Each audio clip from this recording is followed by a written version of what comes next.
Hi guys, so the second rain gutter is ready. I have put in the succulents. This is my older rain gutter. I had to move it over here because the sun's direction is changed and a lot of my succulents were getting burnt in the other place. So I had to move this one as well over here. This is a longer rain gutter compared to the smaller one because I said the smaller one is around 4 feet long.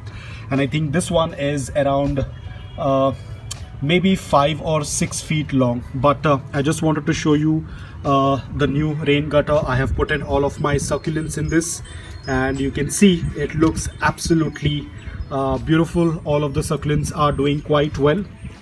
Currently it's getting indirect bright light. It has already got its morning direct sunlight.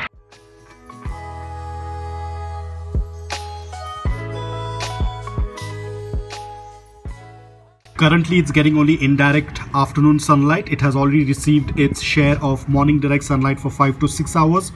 So I am pretty excited. I will be definitely getting in some more of these because you can see how beautifully the succulents look placed in this. I still have some more space. I can put in some smaller succulents, but at the same time I wanted to ensure that there is enough space or gap in between the succulents so that they can spread out as and when they start to grow, which again it's going to take a very long time, but all we have to do is just wait and have some patience. So guys, that's all about it. I hope that you liked this video. If you did, please hit the like button, and if you're new to my channel, please consider subscribing to it. Until then, take care, stay safe and keep propagating.